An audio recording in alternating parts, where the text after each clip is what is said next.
All right, thank you.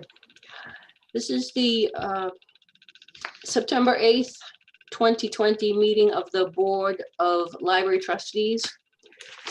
And this open meeting of the Board of Library Trustees is being conducted remotely, consistent with Governor Baker's executive order of March 12, 2020, due to the current state of emergency in the Commonwealth due to the outbreak of the COVID-19 virus. In order to mitigate the transmission of the COVID-19 virus, the town of Northborough has been advised and directed by the Commonwealth to suspend public gatherings, and as such, the governor's orders suspend the requirement of the open meeting law to have all meetings in a publicly accessible physical location. All members of the Board of Library Trustees are allowed and encouraged to participate remotely. The order allows the Board of Library Trustees to meet entirely remotely so long as reasonable public access is afforded so that the public can follow along with the deliberations of the meeting. The public is encouraged to follow along using the posted agenda unless the chair notes otherwise.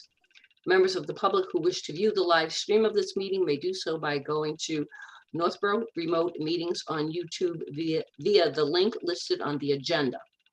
Ensuring public access excuse me, does not ensure public participation unless such participation is required by law. This meeting will not feature public comment. Members, when I call your name, please respond in the affirmative. And for this purpose, could you state your name and just say present? Mitch Cohen. Mitch Cohen, present. Jim Hogan. Jim Hogan, present. Hamilton Soriano. Absent. Nita Karanjkar has already informed me that she will not be in attendance. Jocelyn McElhaney. Jocelyn McElhaney, present. McElhaney, I'm still saying it wrong, sorry. Charles Recchia. Charles Recchia, present. Joan Scott. Joan Scott, present. Richard Tucker. Richard Tucker, present. And Michelle Rehill is present. That would be me. All right, so this meeting, I don't know if I said it correctly in the correct order, but this meeting is officially called to order. And I thank you all for making the effort to be here tonight. That's all I have for opening remarks. Although I will give a shout out to the library staff, as usual, going above and beyond, but we'll maybe talk a little more when it gets time for the acting library director's report. That being said, I would appreciate a motion to approve the minutes of the July 15th, 2020 meeting. I will make a motion to approve the meeting minutes as presented. Second. All right. And again, roll call vote. Mitch Cohen. Mitch Cohen, I was saying, all those in favor of accepting the minutes as presented, sorry. All right. Aye. All right, Jim Hogan. Aye. I have to do this. Yes. Jocelyn. Aye. Charles. Aye. Joan. Aye. Richard. Aye. And Michelle Rehill also says aye. Motion carries unanimously to accept the minutes. All right. And thank you, Jim. Lovely job. We will now deal with the FY 2021 appropriations report. Are there any questions or comments from anyone regarding the appropriations? I had a question, Michelle. Yes. I noticed that the contractual is at 40%, which is high based on the number of months thus far in the year. I assume we've prepaid, or there's a large item that's paid at the beginning of the fiscal year. I'm just curious to verify that. I can answer that, but Deb, would you like to handle it? Sure. It's the second part. It's a contractual agreement that we have with our CWMR's membership that we pay annually. Half of it comes from our state aid grant, and then the other half of it comes from that contractual. So that's what that is. That's paid By every, prepaying, we get a little bit of a discount, right? no, it's due every September. And Oh. so it's just, that's, you know, that's how it's been set up, that half of it is paid out of the state aid line item and the other half is paid out of the contractual. Thank you. I don't know if there's any discounts involved. Yeah. I don't think so. No, to my knowledge, like all these years, I believe it's a one-time annual fee. So, okay. Any other questions? If there are none, we're gonna be done really early. Acting Library Director's report. Well, I'm not going to read it to you because you all can read. So you. I'm going to ask if anybody has any questions about what they have read, and hopefully you've had a chance to read it. So I don't know if anybody wants to discuss anything. And then I have some questions for you, but I don't know point of order when they come in. Okay. Well, I will just, I appreciate your report. I think you know, it made me happy to see the new hours are on there. Talking about, you know, working on browsing in different ways to allow people to browse. I was going to do summer reading as an adult, but I was afraid I'd win a prize and I would feel guilty. Oh, I am absolutely going to raise the flag of, for those of you who did not go to the library and don't read ebooks. I'm looking at you, Jim Hogan. If you bought a lot of books this, you know, these last few months and you've read them, on September 11th, this Friday, from 9 to 11 a.m., the Friends of the Library will be accepting donations for their socially distant book sale, Friends book sale that will happen on the 26th. So Friday morning, September 11th, from 9 to 11, if you have books that you would like to donate to the Friends so that they can sell them, you can bring them in a small box to the back, to the library door. I'm making a plug for the Friends. I can't believe it. Deb, do you want a typo? Do I want a typo? You want to hear about a typo? If you would like to tell me about a typo, I apologize. I think I pick out a typo every meeting. Summer reading program, second line, it's Cartina. Oh, Cartina, yes. I do. Oh, instead of Katrina? Katrina.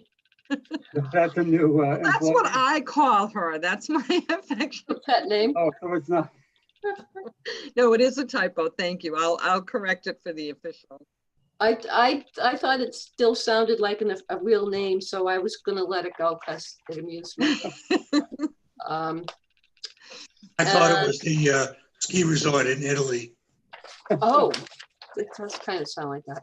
So, Guys, I'm so sorry, Deb, pardon the interruption, David Kane here. We have someone entering in the waiting room. Hamilton? It might be, I'm not sure. The name on the entrant is iPhone. So Probably Hamilton. if you approve, I'll be glad to admit Mr. or Mrs. iPhone and see if it's who you're expecting. And if it's not, we'll just boot them on out. So here we go. okay. Oh, it's Kate. Oh, it's Kate.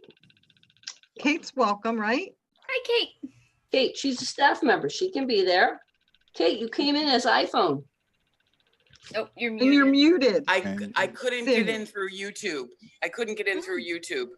Oh, So that's why I came on here, but sorry to interrupt. okay.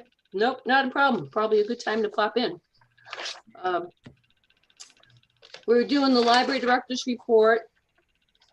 I was making the plug for people to bring all of those books that they purchased while they were in quarantine for the Friends book sale. And I actually did have a question on the acting director's report. Yes. The in the last paragraph you mentioned in terms of getting the library ready for phase 3, Yes. the plexiglass shields for the service desks, are those Where are those coming from? Where are those? It's kind of a weird process. For me, it's weird. There is a reopening committee that Chris was on from its inception and that I kind of got folded into. So I don't know the prior work that was done before or all the details of it, but as I understand it, there is monies in this fund managed by the reopening committee that all town departments have access to repurpose their facility, their offices, or in our case, the library, and in the senior center's case, the senior center, to be compliant for all those COVID procedures. So libraries were granted the ability to open to the public in phase 3, I mean, way back at the end of May. And it's taken many libraries to prepare their buildings to do so. And we have started the process as well. So Mitch, correct me if I'm wrong with the timeline, but Mitch and I from the beginning actually came into the library, photographed the desk, sent it off to the committee for the chair to approve the purchase. And we came up with, this happened just as Chris was leaving, so it was the end of June. We came up with a set number of plexiglass shields that we needed to make our service desks appropriately safe as the way we saw fit. The chair asked us to look at our solution and see if we can come up with something different. And I know Mitch and Kristen spent a lot of time working on that. I happen to have been on vacation, so I wasn't in the middle of that discussion. But after further talking about it, we've come back to, well, we sent you what we feel is the safe way and to meet all those COVID requirements. So this is what we need. And Mitch and I left it in your hands, Mitch, to try to negotiate to say, this is what we want to purchase. But we wanted to have the discussion too as a board to see if anybody else had any input. Did I summarize that right, Mitch? I mean, Yeah, no, that's good. So Charlie, from a funding perspective, the federal government has made a lot of money available to municipalities for various things, including PPE and other things like that. So the town of Northborough has centralized that mostly under Scott of the DPW, Scott Charpentier, is leading that effort. Myself and Chris met with him months ago. And then he and I had some correspondence after we put in our request for how many pieces of plexiglass we wanted. He had some alternate suggestions. So I worked with Kristen and Deb on sort of understanding what I interpreted his suggestions to be.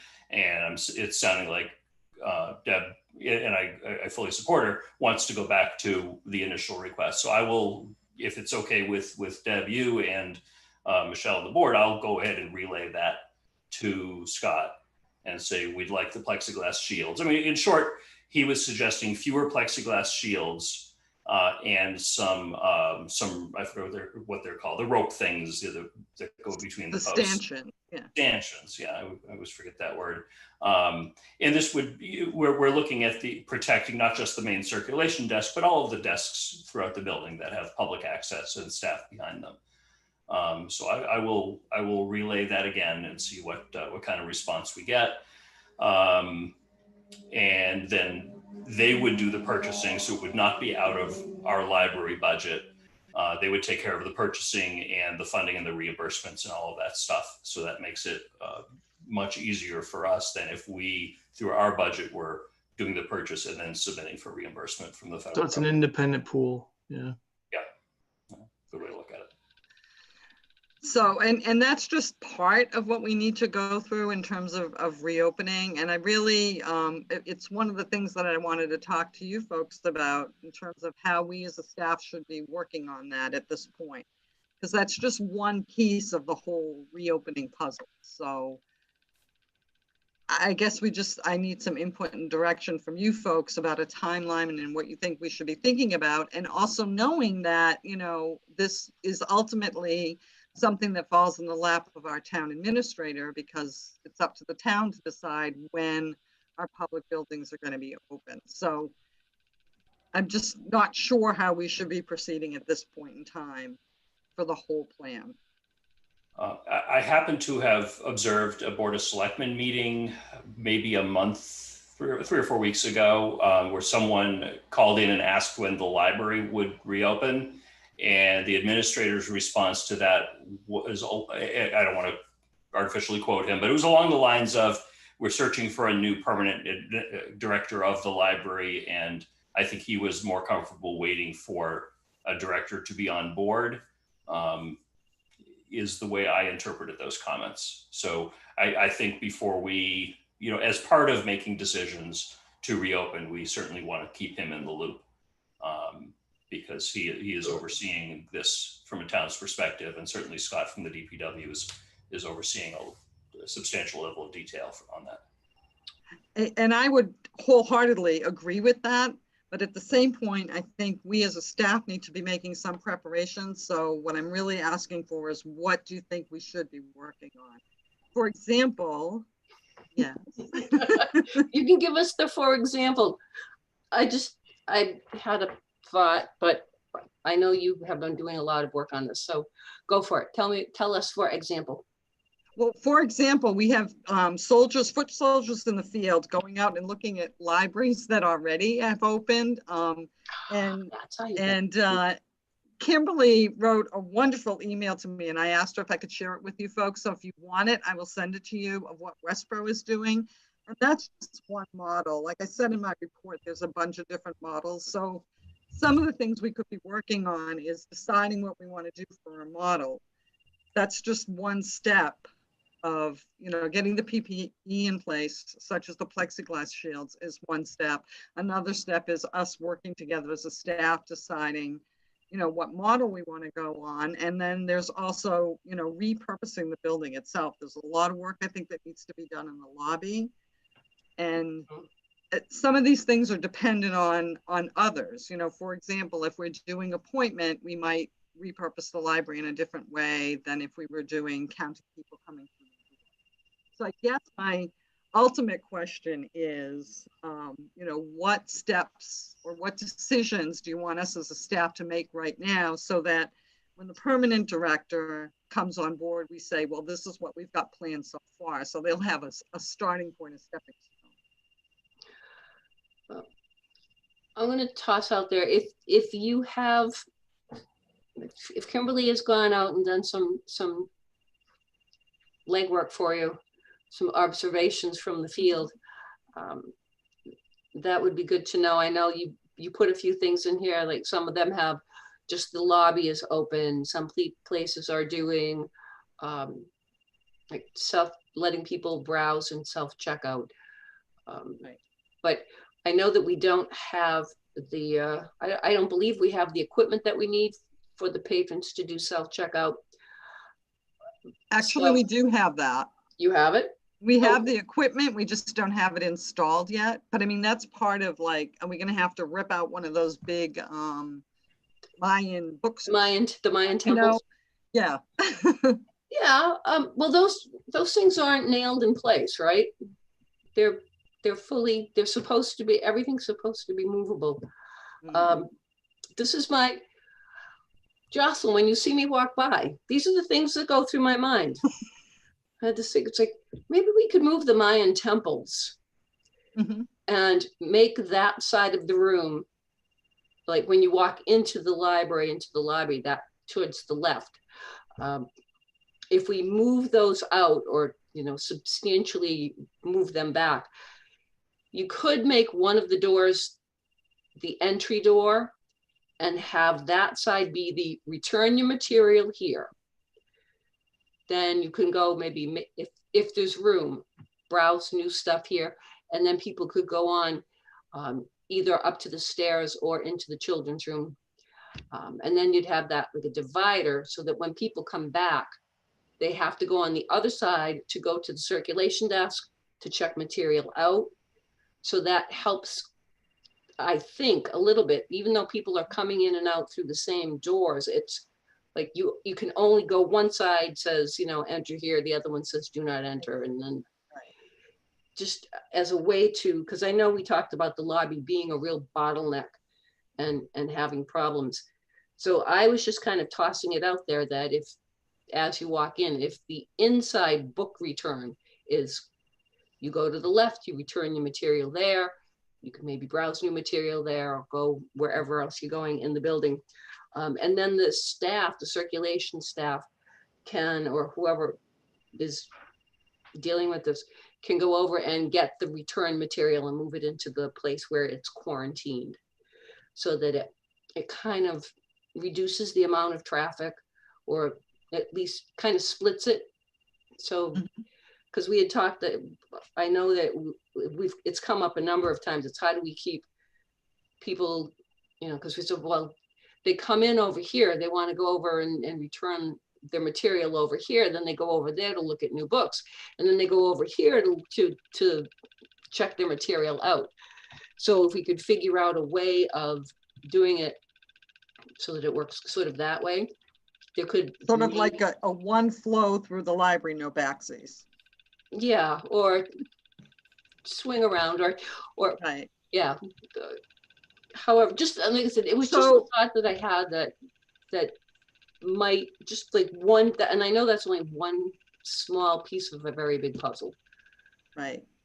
So what you would like us to do is work on an overall plan of how we want this to happen. Decide, do we want to be open by appointment? Do we want to be like some libraries are doing, or do we want to be open for set hours and say you can only be here for 20 minutes? So maybe we should just come back to you with, this is the plan that the staff is most comfortable with.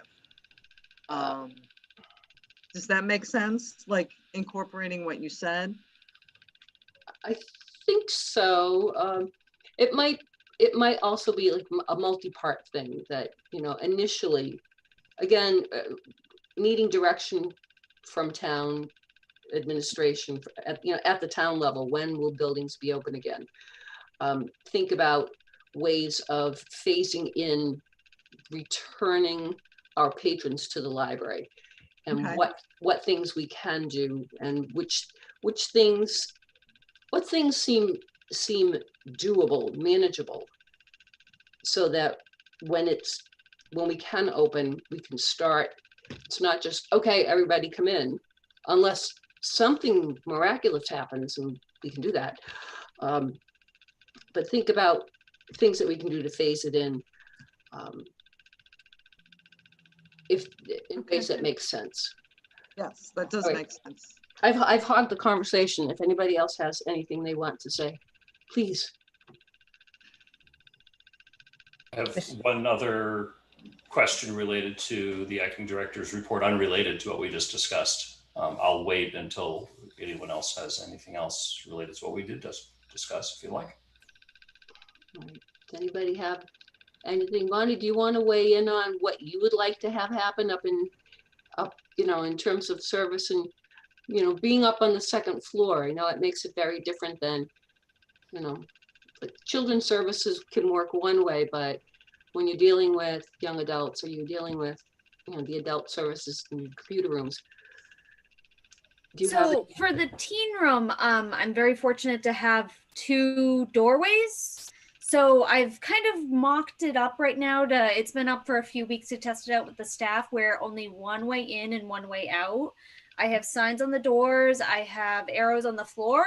And then I also, at the teen services desk, I moved the computer towards more of the middle of the desk. Normally it's all the way down by the adult DVDs. And when I would work out there prior to COVID, I would have adults right on top of me, looking at the DVDs, asking for help. So I moved the computer down to kind of space it out. And I have a line so that no one comes behind the desk. I have signs up, that kind of stuff. My biggest concern with the teen room, which might not be an issue depending on what model we follow, is the teens congregating in the teen room. It depends on if we're going to have computers on for use. I have 4 computers in the teen room. To space it out, we'd only be able to have 2 actually on and in use. Otherwise, they're on top of each other. Furniture right now has been kind of clustered together just as a temporary mock-up so that kids can't sit down. But the actual room capacity, the limit, is 17 in the teen room. So if we're going to have to reduce it to whatever the governor is saying the limit is at the time when we do reopen, we'll have to put up signage, and I'll probably pretty actively have to monitor that room and possibly make it a grab and go, no hanging out, especially where the schools are doing hybrid models. Some kids are doing standalone remote learning. We're going to have a lot of kids not in school whose parents might not be home. So they're out doing who knows what. They could be at the library trying to come and study once we're open, depending on what we're allowing. So we're going to have to keep an eye on the teen room a lot. So I'm not sure exactly how we're going to handle that, but it'll depend on how we reopen. Okay. Does anybody else have questions or input? I guess I would say that I think what Deb is asking is if she would like us to authorize her to go forward, she and the staff, who are the people who know best about the circumstances on the ground. And I would say we ought to say to her, yes, proceed forward, make plans as best you can, getting the best advice you can from the state library, and working closely with the town so that we reopen probably, as Michelle was saying, in a gradual way. But I definitely think we ought to be working toward a plan for a systematic reopening. Good summary, Jim. Yeah, I agree completely with Jim. I would love to see us reopen and everything be normal. That's the eventual goal, but we can't do that. I get questions. I see questions on social media asking when the library will reopen. I'm sure others have seen the same thing. I would really like to see a plan put together with steps, even if we don't have dates on the steps yet. Okay. And the questions are, when can I go in and browse to find books I want to borrow or materials I want to borrow, as well as using the computer, which are two different and sometimes contradictory things. For browsing, we might be able to limit someone to 15 or 20 minutes, but computer use, that might not be sufficient. Certainly, are we going to count the people that are coming into the building? Or just simply limit time and keep an eye on things. Those are a lot of big issues to be worked out. Okay. But we certainly can work on, what we think would be best, at least initially, and say this might be the way we want to start. Yeah. And Deb, if you would like us to call, a building committee meeting or anything like that together to help you with that, to be a resource to you, just say the word. However you want to do it. Yep, I think I'll start, if it's okay with you guys, I'll start with the staff and then let them say, figure out when to pull the whole building committee piece into it. Because that's certainly a part of it. And yes, thank you for this. I don't feel like we're alone. We're all doing this together. So it's great to hear that. The part that I wanted to ask about, and maybe it fits in here, and Michelle, if it's out of order, I can bring it up again at a different time, is, as Mitch pointed out, we are getting those questions on social media and just people in the street stopping us. Lonnie gets them too, at the grocery store, because we live in town. When will you be open? I got asked that question 3 hours ago when I was walking through a park. So, right. So we thought as a staff, it might be nice if we had the same language to say to people, because we're always hemming and hawing, like I'm always saying, I miss you too, and I want you to come back. And that's true. But I mean, ultimately it's the Board of Health and the selectmen and the town administrator that make the final decision. But is there some, and I don't want to say pat answer, but some cohesive language that we could all use so that we're speaking the same thing when people ask us that. I just think it would be nice for the public to hear that. So, Deb, I think you kind of said it. So it's the first thing you say is, thank you, we miss you too. And the second piece to that is what we talked about here tonight. You know, the staff and the town and the board is working diligently to meet the requirements necessary to make that happen for you. Okay. I mean, I'm not saying those are the words, but it's like everything that we've said here tonight is the answer to that question. I think those should be the exact words. You phrased it so well, Jocelyn. Thanks. But I mean, that's what we've been saying, that it's ultimately up to town administration to make that decision, that even you as a board can't make it. Okay. That is correct. Yeah, but I think we're responsible for coming up with a plan to propose. Right. And until we do that, town administration won't have anything to approve. I think we also want to be careful about sounding like we're telling people to ask someone else, because if you were to say, you know, ultimately it's up to the town administrator, well, now John's office is going to receive a lot of calls and his answer is going to be, well, we're waiting for the library to give us a plan. So now we're stuck in that circular, well, who do I ask? Nobody's giving me an answer. The answer is really, yeah, we miss you too, and we're working on it. And we will keep you posted. At least that's my opinion. I think that gets us back to the idea that working with the town administration, who are working with the governor, that when things start to clarify, we have plans in place so that we can reopen in a systematic and safe way. It reassures people that we are doing the very best to reopen in a way that is the best way for everybody. And I think that's what Deb is asking for she and her staff to be able to begin doing. Thank you very much. All that is helpful.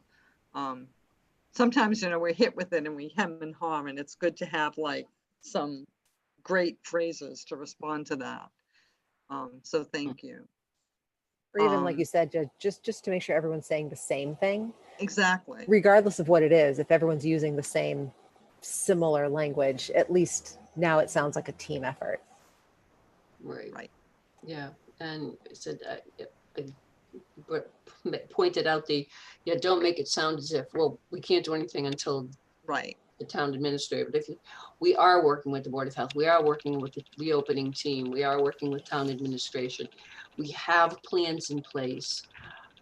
And again, you know, I like that Jocelyn said, we miss you too. Start with that. We miss you. We miss, you've said, Debbie, I know you've said this repeatedly.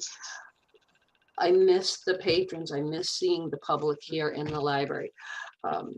So starting with that, we miss you. We want you in the library. I think actually puts a really nice spin on it, or think it's a comfortable opening sort of thing. But yes, you know, we're working with all of these different, you know, entities in town, and we want to make sure that we have a systematic and safe way. We are developing, or we have developed, reopening plans. We just need to make sure that we have all of the pieces in place so that, again, it is a safe environment for the public, for the staff. I think that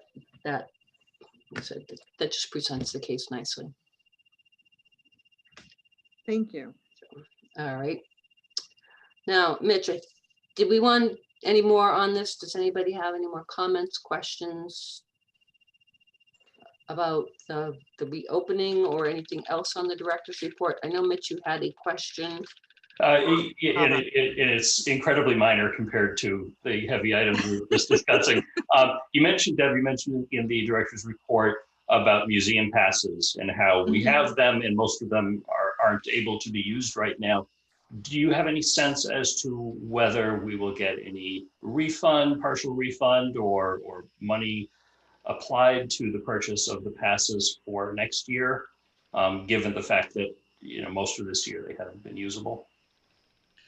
My guess is that that's on a case-by-case basis Yeah. based on every individual library. I can follow up with Kristen on that because she handles all the museum passes. Unless Kate may know because of the billing, but all of that is done through the Friends. So I'm Yeah. not really sure how that Right. works, but I can certainly ask her if. Okay. I'd like to For toss the out, most part, they've been, I'm sorry, Michelle, for the No. most part, they've just been suspended and then Yeah. they'll be reactivated. So it's not Right, like we get right. an enforcement, but we won't be paying it. yeah, so maybe some of them they suspend them and then they will say, okay, your membership starts now and your new expiration date will be X or Y or Z. Mhm. I would like to toss out the idea that a lot, these places are essentially nonprofits. And I would not want to go to them and say, hey, you have to give us back our money because you were closed and I couldn't use my museum pass. I want my money back. I would say, yes, you are a nonprofit organization, as is the library, obviously, but I would not want to ask for money back. I would say, this is what keeps you going. This is what keeps you in business, and this is the thing that makes you, will allow you to continue going forward. So many places have,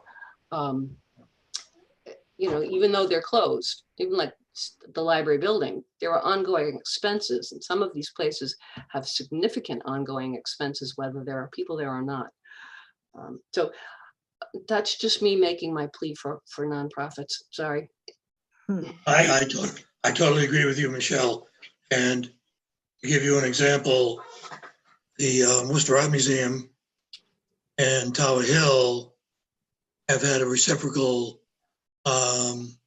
arrangement over the last several months, so that if you're a member of one, you can go into the other. You're not into the library, the museum, because the museum is closed still until October, but you can go to Tower Hill. So I think nonprofits, we're all in the same boat, and we're all trying to do the same stuff to keep afloat.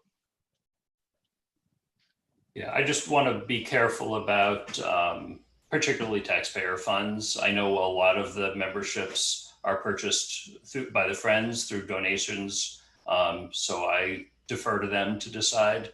I think, I forget who it was earlier that said, well, one way they may deal with it is just by extending the membership, which would certainly be satisfactory. It's just one of those things that I was thinking about, that money was spent independent of whose money it was. And we legitimately can't offer it to the residents to use those services. So just wondering what was happening with that. Well, I can certainly follow up with Yeah. the passes that we use, that we pay with taxpayers' funds, and find out what the status is on those. Excellent. Okay. Thanks, Doug. You're welcome. Anything else related to the acting director's report? If not, we will move on to the update regarding the search for the new library director. Michelle? Yes, what? I have another request from the staff. Does that come now or as new business? Well, I guess I'll let it be as part of the acting director's report, just the verbal part of the acting director's report. Okay, thank you. I didn't mean to stop you there, but I just, so Katrina wants to know, because she had been getting questions over the summer, when are you going to do an outdoor story time? And she had sent me an email. An outdoor what? I'm sorry. Outdoor story time. Oh, okay. So right now, all of our story times and programs for children are done over Zoom, just like Bonnie's doing all her teen programs that way. And there are some libraries, in the Commonwealth that have successfully conducted safe and socially distanced story times outside. And Katrina said, can I do one? But she wanted me to present this to the board for you to consider. her initial plan was to try to maybe do it down at the McAfee Park.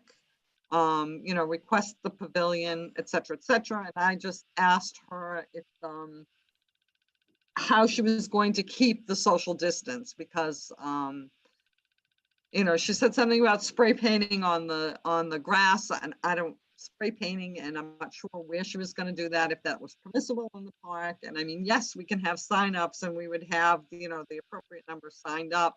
But I mean, how would we limit just people coming by with their stroller? I don't have the answers to all of these things. You know, I just posed them back to Katrina. Maybe we could try something like that while we still have nice weather on the library grounds. I don't know if it's just too loud with the traffic, but her question is, should she continue to investigate this to see if it's something that we could safely do an outdoor storytelling? So that's that. We have a few more weeks. I mean, it is September. Right. Take advantage of it while you can, Yeah, but, you know, I don't think you have to mark the ground. I think, you know, people, adults are kind of space themselves out. Well, this is a story time with smaller children. That's Yeah, but why she with wanted. parents, right? With parents, Pardon? with parents. Right. so, Say go for it if you can get a couple more weeks in, but you know, it's going to be pretty cold in 3 weeks probably. such an optimist, Richard.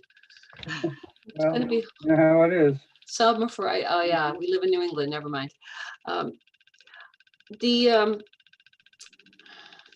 the gazebo, the big thing, Pavilion. the pavilion, thank you. I don't know why I can never remember that word. Does the pavilion down at Ellsworth, that doesn't have picnic tables under it? It does. I don't know if they're there right now. I don't go to that park. There's too many people in it. It really, I used to go there every day. I don't anymore. Okay, I agree though. I think you still have to go through Through the rec town, department. right? So if they, I would imagine you could use the pavilion and it's like one family per table. The tables must be separated, Mhm. I would think. And just, you know, if you do something like that. And yeah, I know I've seen some places where they've spray painted on the grass, but I know that they're also using the fields down there. So I'm not sure where, you know, if there are parts of that park that she could do that. But Right. if, Obviously, she'd have to ask permission and, you know, flesh out specifically how many people she could have. So. yep. So was somebody else going to say something? Any other? I mean, I'll jump in and say that I think it's always worth investigating anything that the library can offer, especially to Richard's point, while the weather is still nice. You know, there's clearly an appetite for people getting together safely as much as possible. Kids in particular love to see their friends. And I know it's tough. It's tough to keep adults apart, let alone kids. But you know, I'm sure we've all seen really creative ways of borrowing cones from the DPW and set them up and say, you know, stay in your area. There's, you know, I know we don't use silly string, but there's other temporary markers that are very low cost that can be put out.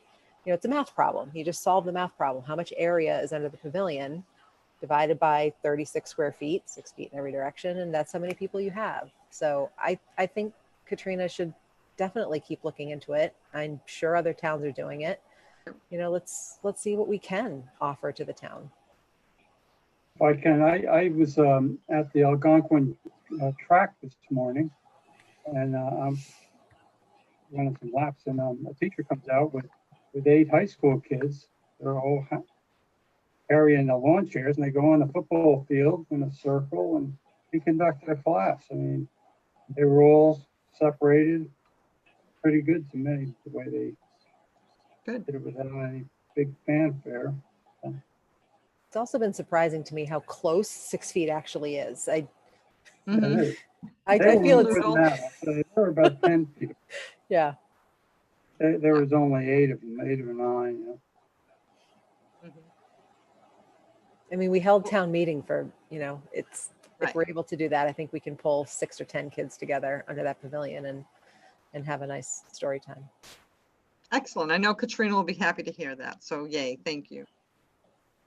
Absolutely. Do it, do it, do it. Make a note for myself. All right. Now I'm Uh, done for real, Michelle. Thank you. Well, there's always the any other business that may come before the board in case you think of something else. Update regarding the search for the new library director. I don't know if we said specifically which 2 library staff members would be part of the committee. There's, Mitch and I are on the interview committee. The president of the Friends is on. A citizen from town is on. It's Katrina, Ireland, and Donna Cathell are the 2 library staff members. And John Kader. Did I get everybody? If I missed anyone, I apologize. We have gone through, we got, I believe, 28 resumes in the end. We have had a meeting. We went through, we discussed the candidates that we wanted to move forward for an interview. We have some interviews that are scheduled for tomorrow, September 9th, and then some on September 10th. And based on, how those things go, we may be ready to move forward 2 or 3 names for further consideration, bring people in for a second interview. If we aren't comfortable, the process is that we will, go back and look at the resumes that we have and decide if we want to, do further interviews. I think that pretty well sums it up. Mitch, would you agree? Yes, I absolutely agree. We can't say anything about the candidates yet because it's in the preliminary screening phase which is an executive session. But I think we certainly have some candidates that at least on paper are very worthwhile to meet with, and we'll be meeting with them. And then, as Michelle said, the goal is to find 2 or 3 that we like enough to bring forward to the trustees. And that would be then public interviews by the Board of Trustees to choose a new director. But if we are not satisfied, or if the full board is not satisfied, then we start over again. But you'll be satisfied. I certainly hope so. Not that I'm unsatisfied with our acting director by any means. Your acting director is just acting. I Yes. only play it on TV. It's not a long-term thing for me. Maybe you'll get an Emmy or an Oscar or something for I your would love an acting. Emmy. You'd love it? All right. Yep. Make a note. Emmy for Deb. I really am writing that. And I really am happy to do this until we could get somebody, permanently. We're all happy that you're able to do it willingly. Were you all impressed that it only took 2 emails this time to get all the information out to you? And of course, the second email that went out that had to go out was my mistake. I messed up. So last month, July, what was it, like 6 or 7 emails it took before I got everything out. So anyway, thank you, Deb. You've already improved on my record significantly. So unless anyone has questions about the director search, I am going to say that the next meeting will be October 13th, 2020 at 7 p.m. Unless something happens, some emergency comes up that we feel that we need to get together earlier. And I think I'm being overly optimistic and saying, well, if we have to get together to interview a potential candidate, but hey, I think it's conceivable. It's conceivable. Stranger things have happened in my life. And as for any other business, I'm really glad I put that on the agenda. I'm just going to state, and because Deborah, you mentioned something that made me want to, we'll probably officially put it on the next agenda, but the subcommittees, the library subcommittees that we have, the building committee being one of them, I think because of everything that's going on, I'm going to keep the subcommittees intact. So the subcommittee assignments that we had for this past year will continue to be the subcommittee assignments for the coming year. There will be no change. Jim, for the minutes, I will email you the list, but for the administrative committee, it's Jocelyn, Nita, and Hamilton. Long range planning, Jim, Richard Tucker, and I are on that one. And building and grounds, Mitch, Joan, and Charles. So, of course, if you were to need any meetings, they would have to be online with an official agenda posted. As it stands right now, though, I think that most of these things, other than the need for something from building and grounds, I think that probably admin and long range planning should be paused until we have a director, unless, like long range planning, if the acting library director needs some help because we need to get a long range plan into the MBLC ahead of time. So did I get a little hiccup there, or are we okay? All right, so again, I will email the list to you, Jim, so that you have all the names officially to make it easier to put it into the minutes. Did I say Mitch? Did I say Jim? I hope I said the right name. All right, is there any other business that may come before the board tonight? Seeing none, the chair would entertain a motion to adjourn the meeting. I move that we adjourn the meeting. I'll second the motion.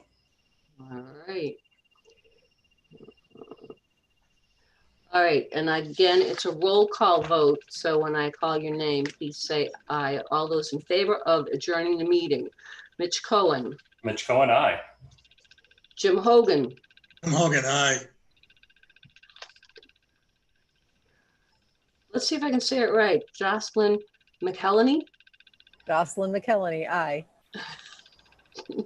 Thank you. Charles Recchia. Charles Recchia, aye.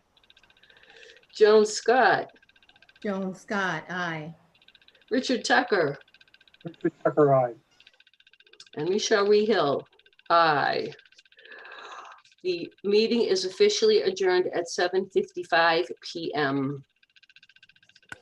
Thank you, one and all. So, host Mr. Kane, if you are there, you may end the show. Thank you. And thank you. Pleasure seeing everyone as always. Yes, it has been. Stay well, everyone. Thank you, Deb? everyone. Deb, can you stay on for a second? Thank you. I can, yes. All right, we're out. Bye. Thanks. Bye, everybody. Bye. Bye. I was gonna let, there we go. I was gonna let David finish recording because it's really just, this is an individual question about curbside pickup. It had nothing to do with the meeting. Give Oh, so me you're just asking as a moment. patron? I'm asking as a patron, yes. Jocelyn and Deb, give me just a minute, please. I want to end the stream. Thanks, David.